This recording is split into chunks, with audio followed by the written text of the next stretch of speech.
हाल ही के दिनों में आपने एक चर्चा बहुत ज्यादा सुनी जो कि थी यूनिफाइड पेंशन स्कीम को लेके, और पुरानी और नई जो पेंशन स्कीम है उसके भी कुछ जो प्रावधान है वे चर्चा में रहे।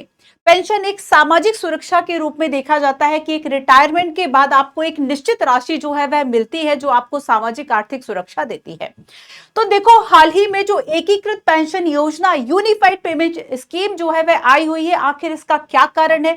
क्या पुरानी जो पेंशन स्कीम थी और जो नई पेंशन स्कीम थी उसमें ऐसा क्या था, उसमें ऐसे क्या चेंजेस की रिक्वायरमेंट थी जिसके कारण अब सरकार को यूनिफाइड पेंशन जो स्कीम है वह लेकर आनी पड़ी? बेसिकली आप देखेंगे, मैं इन तीनों के बारे में आपको बताऊंगी। आप देखेंगे कि पहले आपकी ओल्ड पेंशन स्कीम थी, फिर उसके बाद 1 जनवरी 2004 से इंट्रोड्यूस होती है आपकी एनपीएस न्यू पेंशन स्कीम, और आप देखेंगे कि अब जो यूनिफाइड पेंशन स्कीम है ये 1 अप्रैल 2025 से जो है वह लागू की जाएगी, और ये लागू की जाएगी केवल अभी केंद्र सरकार के कर्मचारी जिनकी संख्या लगभग 23 लाख के आसपास है। अभी राज्य सरकार इसमें शामिल नहीं है। हाँ, ये बात है कि राज्य चाहे तो बाद में इस स्कीम को अपना सकते हैं, लेकिन अभी हाल फिलहाल वर्तमान में एकीकृत पेंशन स्कीम, तो जो 23 लाख कर्मचारी केंद्र सरकार के हैं अब उनको अभी जो पेमेंट जो पेंशन दी जा रही थी वो एनपीएस उन पर लागू था, बट अब अगर वो चाहे तो ऑप्शन में यूपीएस उन पर लागू हो जाएगा।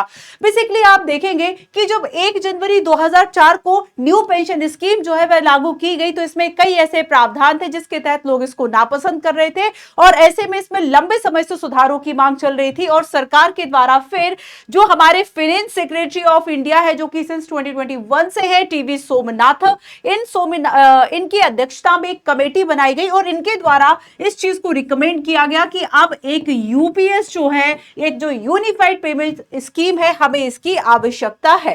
तो आइए देखते हैं कि बेसिकली अभी नंबर ऑफ सब्सक्राइबर किस किस पेमेंट किस किस स्कीम के अंतर्गत किनको पेंशन दी जाती है। जैसे कि आपने अटल पेंशन योजना सुना होगा, कब लागू हुई थी आप कमेंट करके बताइएगा, जिसके तहत लगभग 57 मिलियन लोग जो है वे इससे लाभ ले रहे हैं।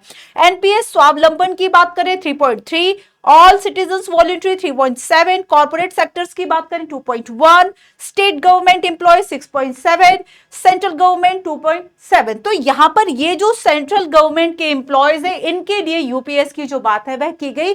फिलहाल में एक समानता आपको यूनिफाइड पेमेंट और ओल्ड पेंशन जो स्कीम है उन दोनों में बता देती हूं कि दोनों में ही जो आपको पेंशन मिलती थी वो बेसिक सैलरी का 50% हिस्सा आपको पेमेंट मिलेगा। इसका मतलब अगर आखिरी के आपके जो 6 मंथ में आपकी बेसिक सैलरी अगर 60,000 है तो आपको जो पेंशन दी जाएगी वह 30,000 दी जाएगी। तो ये इस तरीके से अगर हम वर्तमान में देखें तो लगभग 76 मिलियन लोग ऐसे हैं जिन्हें कि अपने एक नियमित रोजगार के बाद जो पेंशन है, जो एक सामाजिक सुरक्षा है, आर्थिक सुरक्षा है, वह दी जाती है। आइए मैं इन तीनों में आपको एक अंतर जो है वह समझा देती हूं।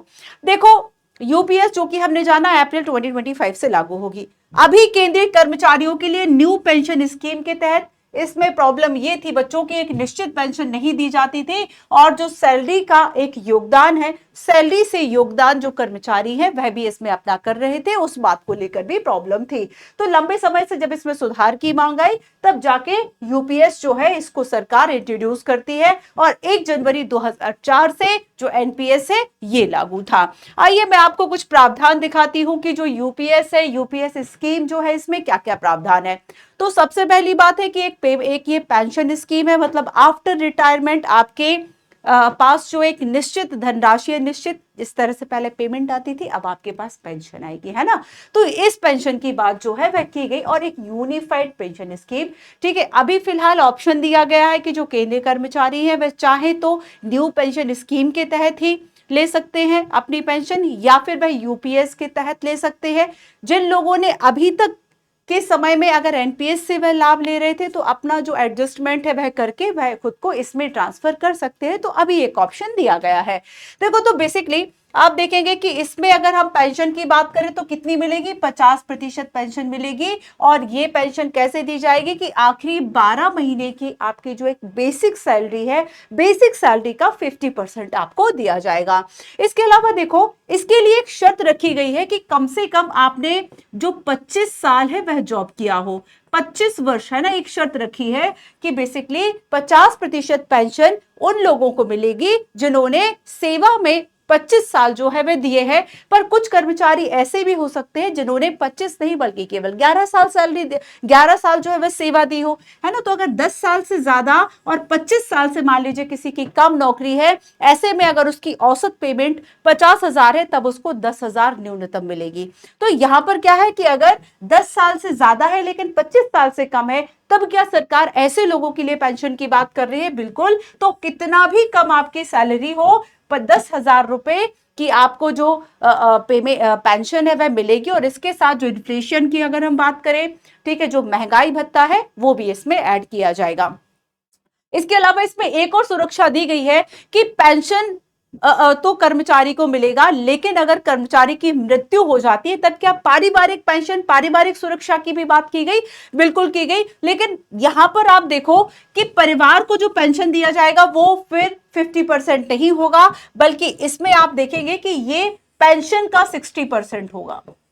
ये कितना होगा? जो पेंशन आपको मिल रही थी, मान लीजिए 50% जो पेंशन मिल रही थी, तो इस 50% का 60% पेंशन किसको दिया जाएगा? फैमिली को दिया जाएगा। ठीक है। इसके अलावा हम देखेंगे कि बेसिकली सरकार कर्मचारी को जो 6 महीने की जब वो नौकरी पूरी करता है तो महीने की जो भी उसकी सैलरी है उस पर उसको जो डीए है वह भी 10% मिलेगा, और रिटायरमेंट के बाद एक जो लमसम अमाउंट है वह भी उसको दिया जाएगा। ठीक है।